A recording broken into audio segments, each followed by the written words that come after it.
ओम शांति। 26 फरवरी 2025 के बाबा के मधुर महावाक्य।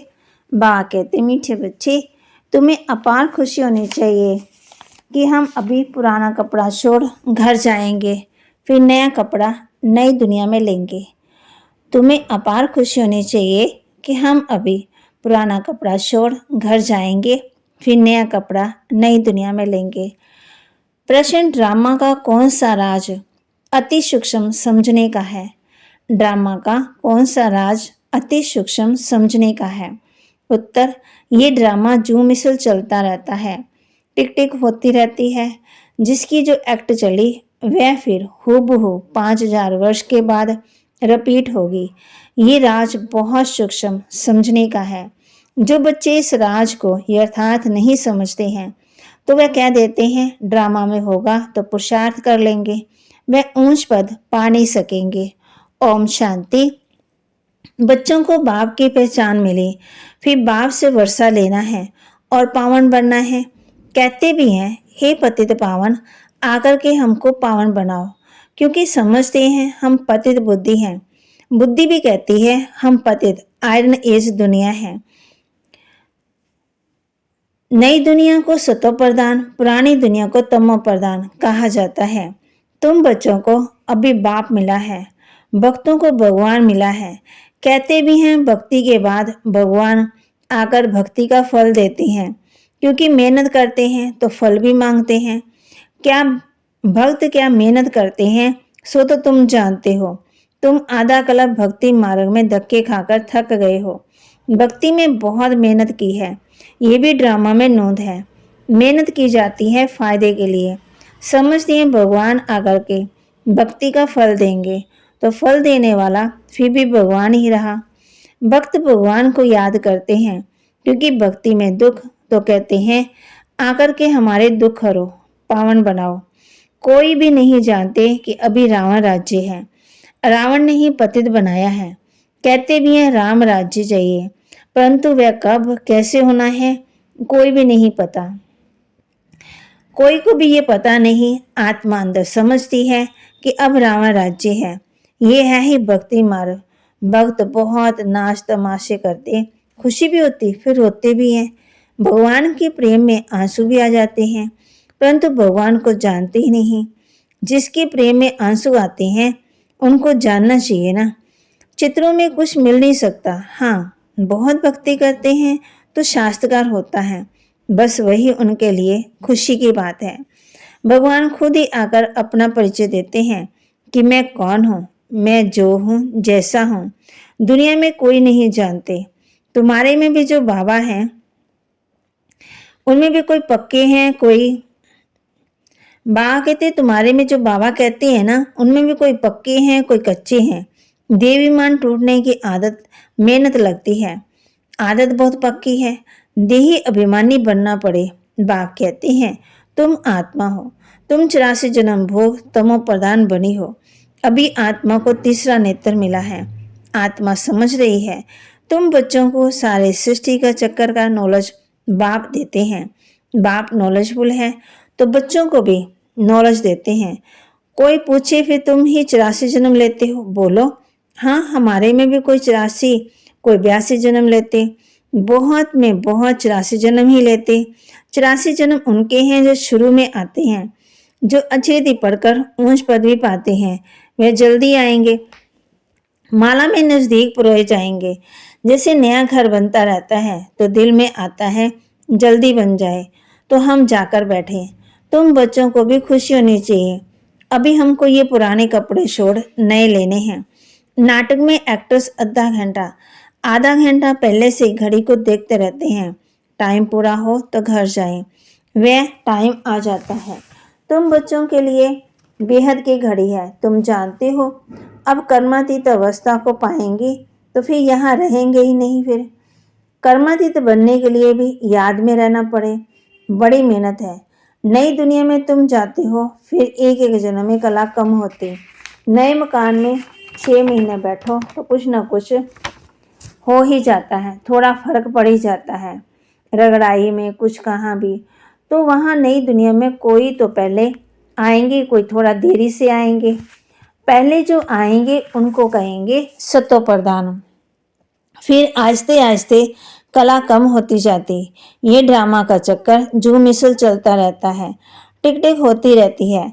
तुम जानते हो हमारी सारी सारी दुनिया में जिसकी जो भी एक्ट चलती है, ये चक्कर फिरता रहता।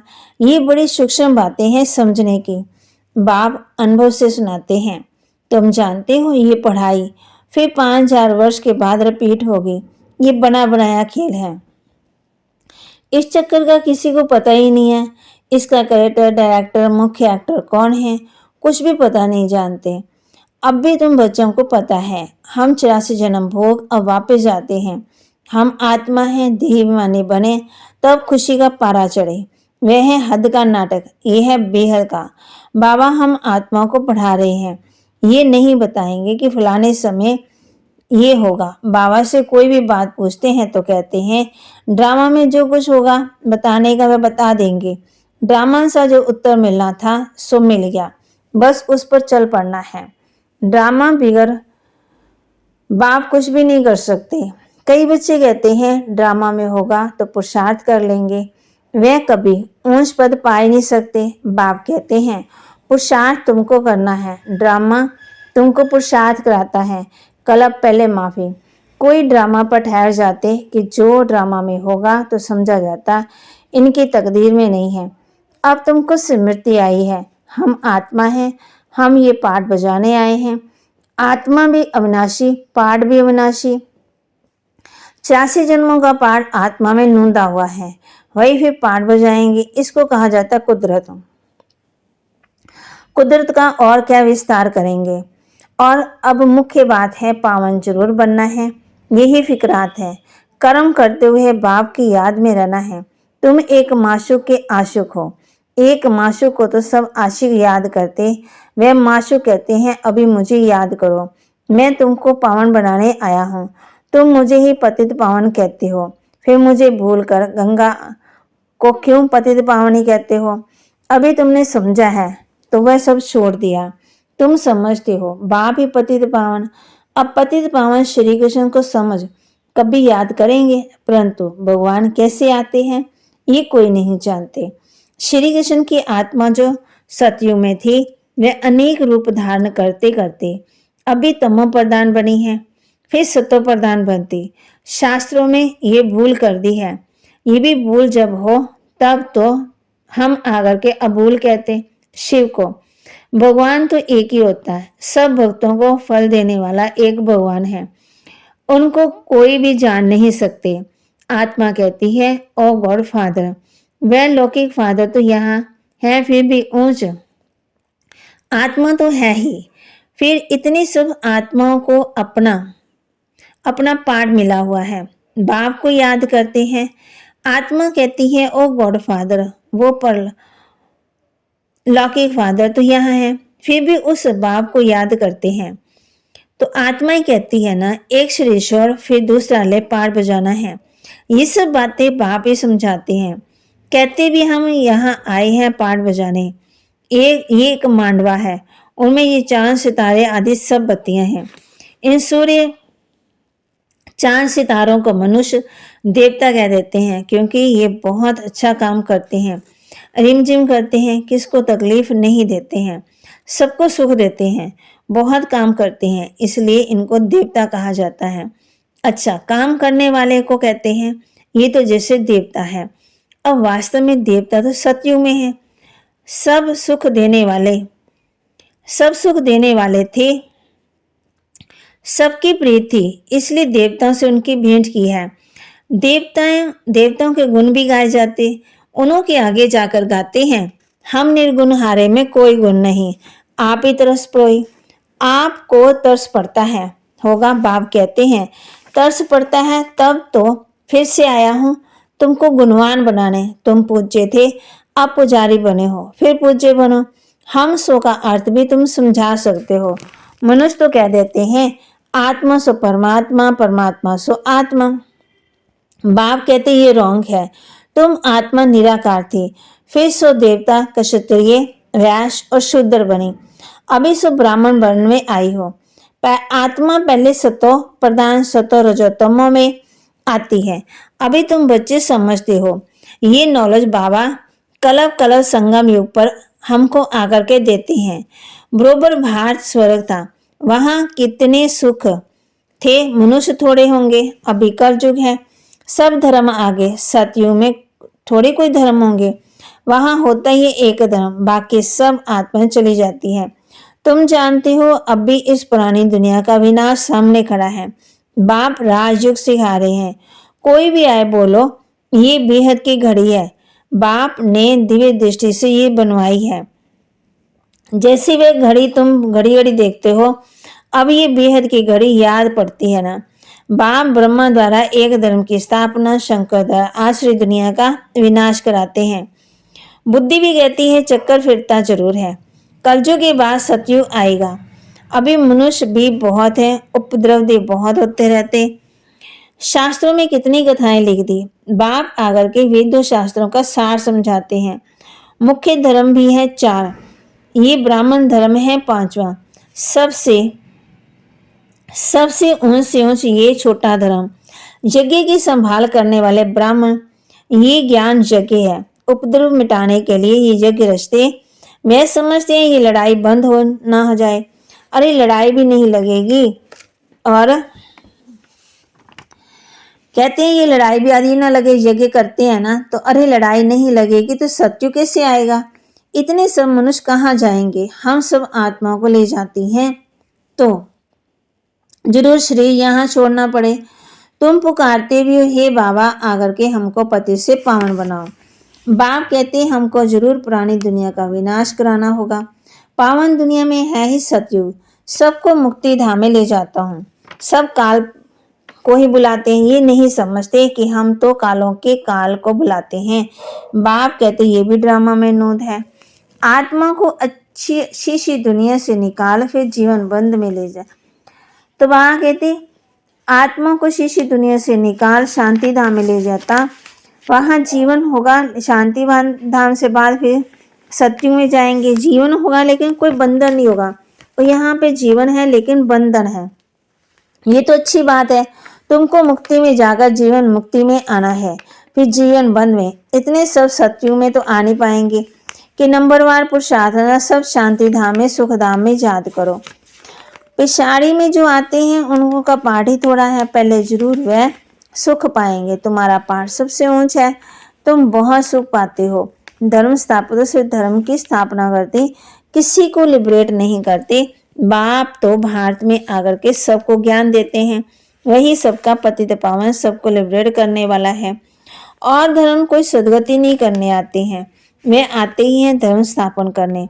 यह कोई शांतिधाम सुखधाम में नहीं ले जाते, सबको शांतिधाम सुखधाम में बाप ही ले जाते हैं। जो दुख से छुड़ाए सुख में देते उनको ही तीर्थ कहते हैं। मनुष्य समझते हैं वास्तव में सच्चा सच्चा तीर्थ एक बाबा का है, महिमा भी एक ही है सबका। सब उनको पुकारते हैं, हे लिबरेटर आओ आओ। भारत ही सच्चा तीर्थ है जहाँ बाप आकर के सबको मुक्ति जीवन मुक्ति देते हैं। तो तुम फिर भक्ति मार्ग में बड़े अनेक अनेक मंदिर बनाते हैं, हीरे जवाहरात के मंदिर बनाते हैं। सोमनाथ का मंदिर कितना बड़ा है। तुम बाबा के मददगार बनते हो और औरों को रास्ता बताने की मदद करेगा ना, उनकी ऊंच पद भी मिलेगी। 84 का चक्कर तो सामने है, ये तो जैसे अंधों के आगे आईना है। ये ड्रामा हूबहू रिपीट हो रहा है, फिर भी मुझे कोई नहीं जानते। ऐसे नहीं कि मेरा मंदिर लूटते हैं तो मैं कुछ करूं, ड्रामा में लूटने को तो है ही। फिर भी लूट के ले जाएंगे। मुझे बुलाते ही हैं पति से पावन बनाओ, मैं आकर के तुम बच्चों को पढ़ाता हूँ। ड्रामा में विनाश की ही नूंद है, सो फिर होगा। मैं कोई फूक नहीं देता हूँ कि विनाश हो जाए। ये बा कहते ये मुसल आदि बनाए हैं, मिसाल से बनाए हैं, ये भी ड्रामा में नोद है। मैं भी ड्रामा के बंधन में बंधा हुआ हूँ। मेरा पार्ट सबसे बड़ा है, सृष्टि को बदलना, पति से पावन बनाना। अब समर्थ कौन? मैं, ये ड्रामा। शक्तिशाली कौन? रावण को भी ड्रामा अनुसार आना ही है। तो नॉलेज मेरे में है ना, मैं आकर के देता हूँ, तुम शिव बाबा की सेना हो, रावण पर जीत पाते हो। बाप कहते हैं सेंटर्स खोलते रहो, मैं आता हूँ पढ़ाने, मैं कुछ लेता नहीं हूँ, पैसे जो कुछ है वह इसमें सफल करो। ऐसी भी नहीं कि सब खत्म हो जाए, भूख मर जाएंगे। भूख कोई मर सकता है? बाबा ने सब कुछ दिया है, फिर क्या भूख मरती है क्या? तुम भूख मरती हो क्या? शिव बाबा का भंडारा। आजकल तो दुनिया में देखो कितने मनुष्य भूख मरते रहते हैं। अभी तुम बच्चों को तो बाप से पूरा वर्षा लेने का पुरुषार्थ करना है। ये है रूहानी नेचर की ओर। बिल्कुल सिंपल बात, सिर्फ मुख से कहते हैं मन मना भव। आत्मा को बाप को याद करना, इस बाप को अविनाशी सज्जन भी कहते। कैसा अच्छा ऑपरेशन सिखलाते। मुझे याद करो तो तुम्हारे सब दुख दूर हो जाएंगे, चक्रवर्ती राजा बन जाएंगे। इन कांटों के जंगल में रहते हुए ऐसे समझो कि हम फूलों के बगीचे में जा रहे हैं, घर जा रहे हैं। एक दो को याद दिलाते रहो, अल्लाह को याद करो तो बेबादशाही मिल जाएगी। अच्छा, मीठे मीठे सिक्के लदे बच्चों प्रति माता पिता बाप दादा का याद प्यार और गुड मॉर्निंग। रूहानी बाप की रूहानी बच्चों को नमस्ते। रूहानी बच्चों की रूहानी बाप दादा को दिल व जान सिकवा प्रेम से नमस्ते। धारणा के लिए, ऊंच पद पाने के लिए बाप का पूरा पूरा मददगार बनना है, अंधों को रास्ता दिखाना है, बेहद की घड़ी को सदा याद रखना है, यज्ञ की संभाल करने के लिए सच्चा सच्चा ब्राह्मण बनना है। पैसे आदि जो हैं उन्हें सफल कर बाप से पूरा पूरा वर्षा लेना है। वरदान, मनमना भव की विधि द्वारा बंधनों के बीज को समाप्त करने वाले नष्टो मोहा स्मृति स्वरूप भव। मनमना भव की विधि द्वारा बंधनों के बीज को समाप्त करने वाले नष्टो मोहा स्मृति स्वरूप भव। बंधनों का बीज है संबंध। जब बाप के साथ सत संबंध जोड़ लिए तो और किसी में मोह कैसे हो सकता है? बिना संबंध के मोह नहीं होता, और मोह नहीं तो बंधन नहीं। जब बीज को खत्म कर दिया तो बिना बीज के वृक्ष कैसे पैदा होगा? यदि अभी तक बंधन है तो सिद्ध है कि कुछ तोड़ा है, कुछ जोड़ा है। इसलिए मनमना भव की विधि से मन के बंधनों से भी मुक्त, नष्टो मोहा स्मृति स्वरूप बनो। फिर ये शिकायतें समाप्त हो जाएंगी कि क्या करे, बंधन है, कटता नहीं है। स्लोगन, ब्राह्मण जीवन का श्वास ही है उमंग उत्साह। इसलिए किसी भी परिस्थिति में उमंग उत्साह का प्रेशर कम ना हो। ब्राह्मण जीवन का सांस ही है उमंग उत्साह। श्वास है ना, तो बाबा कहते इसलिए किसी भी परिस्थिति में उमंग उत्साह का प्रेशर कम ना हो। अव्यक्तिशाली एकांत प्रिय बनो, एकता और एकाग्रता को अपनाओ। जितना सेवा की हलचल में आते हो उतना बिल्कुल अंडरग्राउंड चले जाओ। कोई भी नई इन्वेंशन और शक्तिशाली इन्वेंशन अंडरग्राउंड ही करते हैं, तो एक एकांतवासी बनना ही अंडरग्राउंड है। जो भी समय मिले, इकट्ठा 1 घंटा व आधा घंटा समय नहीं मिलेगा, इसलिए बीच में 5 मिनट मिले तो भी सागर के तले में चले जाओ। इससे संकल्पों पर ब्रेक लग सकेगी। फिर वाणी में आना चाहेंगे तो भी नहीं आ सकेंगे। बाबा के महावाक्य को लाइक करें, शेयर करें, सब्सक्राइब करें और